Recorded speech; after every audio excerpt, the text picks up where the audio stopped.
मैं हूं आपके साथ शांतनु त्रिपाठी। उत्तराखंड की खबरों की शुरुआत करते हैं। मुख्यमंत्री पुष्कर सिंह धामी ने सोमवार को ऋषिकेश पहुंचकर चारधाम यात्रा का रजिस्ट्रेशन कार्यालय और श्रद्धालुओं के लिखी गई व्यवस्थाओं का स्थलीय निरीक्षण किया। मुख्यमंत्री ने इस दौरान देश के विभिन्न क्षेत्रों से आए श्रद्धालुओं से बातचीत की, उनसे व्यवस्थाओं का फीडबैक लिया। निरीक्षण के दौरान सीएम पुष्कर सिंह धामी ने मूलभूत सुविधाओं समेत पेयजल, भोजन, स्वच्छता, स्वास्थ्य सुविधाओं को अधिक सुदृढ़ बनाने के भी निर्देश दिए।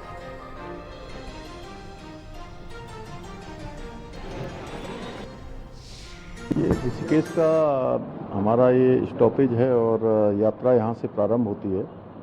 तो यहाँ की सभी जो व्यवस्थाएं हैं, यहाँ रहने की, लोगों के बैठने की, यहाँ शौचालय इत्यादि की, खाने की और स्वास्थ्य के लिए, और कितने लोग यहाँ पर हैं, कितने दिनों से हैं, यही सब जानकारियाँ आज की हैं। और कोशिश है कि चूँकि जो लोग यहाँ पहुँच गए हैं, काफ़ी दिनों से आए हुए लोग भी हैं, तो उनकी सुविधा के अनुरूप देख रहे हैं कि किन जगह पर उनके दर्शन हो सकते हैं।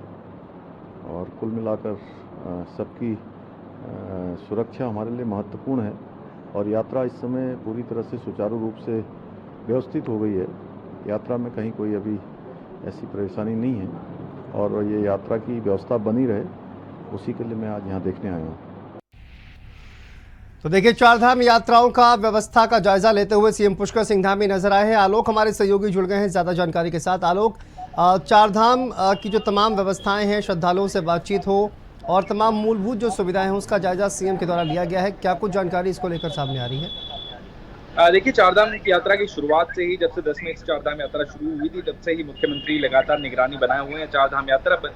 और शुरुआती दिनों में हमें ऐसा देखने को मिला था कि जो यात्री हैं वो भारी संख्या में उत्तराखंड का रुख कर रहे हैं, जिसकी वजह से जो चारों धाम की कैपेसिटी है वो भी कहीं ना कहीं कम होती हुई नजर आ रही है। खासतौर पर गंगोत्री, यमुनोत्री की हम बात करें तो 5 से 6 हजार लोगों की वहां पर कैपेसिटी है, जबकि शुरुआती दिनों में हमें देखने को मिला था 25 से 26 हजार लोग वहां पर पहुंच गए थे, जो कि प्रशासन के लिए गली की हड्डी बना हुआ था। जिसके बाद मुख्यमंत्री आज ऋषिकेश पहुंचे थे और ऋषिकेश और हरिद्वार जो है वो होल्डिंग पॉइंट्स के रूप में भी जाने जा रहे हैं। तो वहां पर उन्होंने जो यात्रियों को होल्ड किया गया है उनसे उन्होंने बातचीत की और तमाम वो व्यवस्थाओं की बात की कि जिसकी वजह से इनकी जो यात्रा है उसकी जो मूलभूत सुविधाएं हैं उनको सुदृढ़ बनाया जा सके। जिला प्रशासन को भी निर्देशित किया गया है, साथ ही साथ संबंधित अधिकारियों को भी निर्देशित किया गया है।